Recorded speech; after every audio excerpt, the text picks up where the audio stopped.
Development का मूल मंत्र देते हैं विकसित भारत के संकल्प को सिद्ध करने के लिए। और इसीलिए परीक्षा में चर्चा कर कर उन्होंने अपने व्यक्तिगत समय का निवेश करा है इस देश के युवाओं में।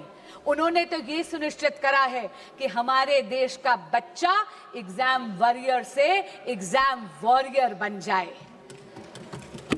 पिछले 12 वर्षों में शिक्षा के क्षेत्र में मोदी सरकार के अथक प्रयासों से रिफॉर्म एक्सप्रेस चल रही है। आप देखिए 12 सालों में अध्यक्ष जी, medical colleges and medical seats have doubled, दुगनी हो गई है उनकी संख्या। यही नहीं, आईआईटीज अब 16 के बजाय बढ़कर 23 हो गई हैं। आईआईएम्स 13 से बढ़कर 21 हो गई हैं।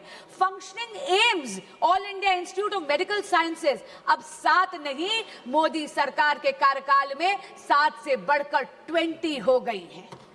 यही नहीं, नंबर ऑफ यूनिवर्सिटीज भारत में मोदी जी के कार्यकाल में 60% से ज्यादा हो गई हैं, बढ़ गई हैं। As far as higher education enrollment statistics are concerned, अध्यक्ष जी, 91 लाख एडिशनल स्टूडेंट्स अब हायर एजुकेशन के इंस्टीट्यूट्स में एनरोल करते हैं, जिसमें से 50 लाख महिला स्टूडेंट्स हैं, फीमेल स्टूडेंट्स हैं। और हाँ, एससी स्टूडेंट्स की एनरोलमेंट तो 44% हो गई है। एसटी स्टूडेंट्स की संख्या बढ़कर 65% हो गई है। अध्यक्ष जी, ये विस्तार केवल अफसरों का विस्तार नहीं है, ये सामाजिक न्याय का विस्तार है। लेकिन मोदी सरकार ने रिफॉर्म्स को केवल इंस्टीट्यूशंस तक सीमित नहीं रखा, डिजिटाइज कर कर यह सुनिश्चित कर दिया कि दीक्षा के माध्यम से एजुकेशन हर बच्चे के मोबाइल फोन तक पहुंच जाए।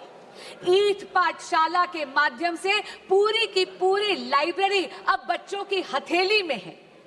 CUET जैसा एडमिशन प्रोसेस के लिए एग्जामिनेशन लाकर एडमिशन प्रोसेस को और ज्यादा पारदर्शी यानी ट्रांसपेरेंट बना दिया। और NEP 2020 में भारत की एजुकेशन सिस्टम को रिजिड स्ट्रीम से मुक्त कर दिया गया है।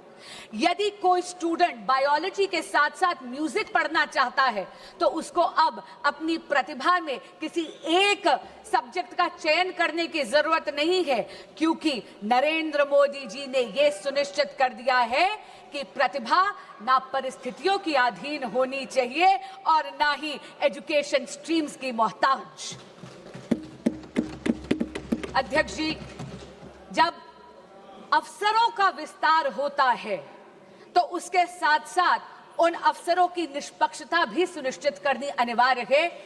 ये अमेंडमेंट बिल 2026 का यही सुनिश्चित करता है।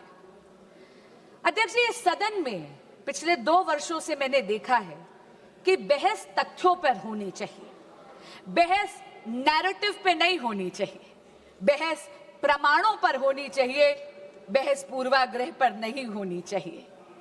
इसीलिए मैं ये जरूर कहना चाहूंगी आपके माध्यम से विपक्ष के साथियों को, सबसे पहली बात तो बेल सरकार नहीं, इस देश का कोर्ट देता है और लोकतंत्र में judiciary is independent of the executive and the legislature. दूसरी बात मैं ये कहना चाहूंगी, कांग्रेस के साथी और विपक्ष के कुछ साथी एक नैरेटिव बिल्ड करने की कोशिश कर रहे हैं, जैसे कि पेपर लीक की समस्या, एग्जाम कॉम्प्रोमाइजिंग की समस्या केवल और केवल 2014 के बाद पैदा हुई है। अध्यक्ष जी, मीडिया की रिपोर्टों का अगर हम सच माने तो विपक्षी दलों के जहां जहां पर शासित राज्य हैं और पिछला जब 1 दशक था, जब 2014 से पहले कांग्रेस लेड यूपीए सरकार था, तब 1 नहीं 2 नहीं बल्कि टोटल 22 बार पेपर लीक होकर कैंसिल करने